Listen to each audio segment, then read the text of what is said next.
Hər vaxtınız xeyir, əzizlərim.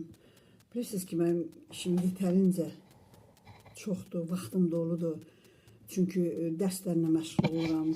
Günortadan sonra dərslərdir, sabah da günortaya qədər uşaqların YouTube-da bu dərsləri daha asan öyrənməsi üçün çox vaxt sərf eləməməsi üçün, yəni 30 dəqiqəlik müddətində bu dərsləri 6-cı siniflə 8-ci sinif arasındakı dərsləri internetə yerləşdirməyə çalışıram. Hərəsi 4-5 fəndə, 15 fəndən yaxın dərs, 15 kitabda ayrı-ayrılıqda 5 fənn üzrə. O da məni üçün yetərincə vaxtım alır. O səbəbdən vaxt çatışmazlığım olur. Amma buna baxmayaraq valideynlər mənə səs yazısı göndərirlər. Bu səs yazısında bu valideyn komitələrinin sədrinin bunların başına açdığı oyundan danışırlar və yetərincə də inanın ki, doğrudur.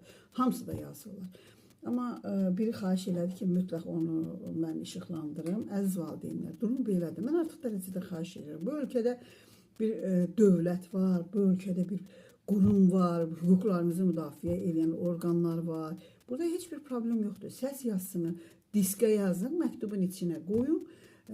Aparın, öz adınız olmasın, sadəcə olaraq anonim kimi də verə bilərsiniz ki, mənim artıq canım boğazıma yığılıb, yaşadığınız o ərazidəki polis orqanlarına verin. Prokurorluğa verin. Burada nə var ki, bu qədər yazmışsınız, sosial şəbəkədə işıqlandırmaqla deyil ki, sizin övladlarınızın qarşısında valideynlik borcunuzdur. Sizin valideynlik borcunuz ondan ibarət deyil ki, siz oturasınız orada, bu il ərzində qoyma müəllimlərə pul yığıb verəsiniz. Sizin valideynlik borcunuz uşaqlarınızın təhsil və tərbiyəsi ilə bağlıdır. O cavabdehlik qalıb kənarda oturub pulun içindən biznes qurursunuz. Əsas da burada yenə də deyirəm, komanda başında duranlar var. Keçən dəfə də onların haqqında danışdım. Biri də belə, deməli, Suraxanlı rayonu Bülbülə qəsəbəsidir, səhv eləmirəmsə, 327 nömrəli məktəb. 5B. 327 nömrəli məktəb 5B. Burada deməli bu xanım kimdirsə, Valideynlər Komitəsinin sədri Günay xanım. Bu Günaylar cəmaatın canını boğazına yığıbdır. İndi mən sizə səs yazısı verəcəm. Baxın görün bu xanım nə deyir. Kağızları bir dəfə eləyək, cəlüzə bir dəfə yığaq. Bir də müəllimlər gününə kim nə düşünür onu zəhmət olmasa yazsın, hər kəsən işin bilsin. Mümkün olsa, yəni birlik, qrup şəklində eləsək daha məqsədli olar. Mən düşünürəm ki, xanımlar, 15 manatdan yığsaq, yəni məncə hər kəsə də uyğun olar da. 15 manatdan yığsaq, bütün şagirdlər qoşulsa, 28 şagird səhv eləmirəmsə, 420 manat eləyir. Onu 50 manatın riyaziyyət müəlliməsinə verək. 20 manata da bir tort alaq. Yoxdur, mən məcburi heç vaxt heç nə elətdirməmişəm, ilə belə də olmayacaq. Sizin yeri gəlsə... Yəni sizin vaxtınızı çox almaq istəmirəm. Təsəvvürsən, bu Günay xanım 327 nömrəli məktəb 5B sinifi. Valideyn təkid edir ki, vallahi uşağıma çörək pulu tapıram, canımı boğazıma yığıbdır. Mən başa düşə bilmirəm, bu Günay xanımın ailəsi yoxdurmu, bu Günay xanımın işi yoxdurmu, bu Günay xanımın dərsi yoxdurmu, uşağının kitabını qabağına qoyub baxsın. Bu valideynlər komitəsinə gedib heç bir dəfə uşağının dərsini nəyə lazımdır valideynlər komitəsinin sədri? Dedim ki, rüşvət yığmaq üçün bu uşağına tərbiyə verir bu üsuluna. Bunun işi gücü yoxdur görə. Hani inanın ki, telefonum doludur.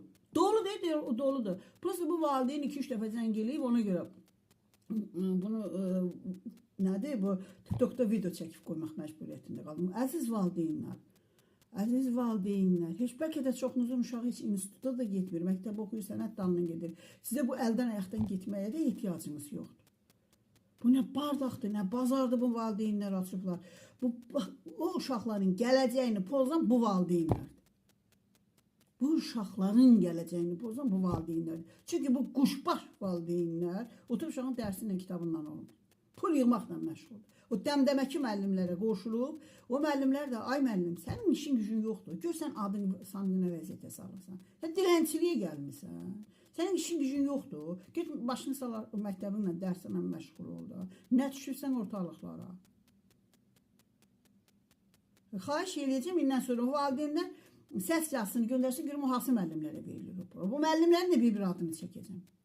Bəs deyirəm də, bu nədir?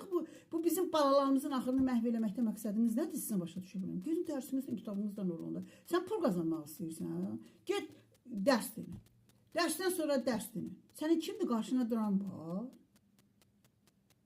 Valla sizə nə deyim? O seçkilərdə biabırçılıq açan müəllimlərsiniz də, cəmaatın içində müəllimin adını batıran müəllimlərsiniz də. Bir gedin Yaponiya baxın, qoca insanlar cavan müəllimin qarşısında baş əyir. Deyir, mənim ölkəmin imperatorudur. Sən bu ölkənin nəyisən? Nəysən bu ölkəni? Bu valideynlərdir ki, bəzi valideynlər də baxır, bilirsən, o tozda biri var idi, 5 dənəsilik məktəb direktoruna. Gör, utandım, xəcalət çəkdim o müəllimləri. O uşaqların yerini xəcalət çəkdim ki, onların anaları belə bambılıdırlar. Ayıb olsun sizə. Başqa bir sözüm yoxdur. Sizə deyirəm, ayıb olsun.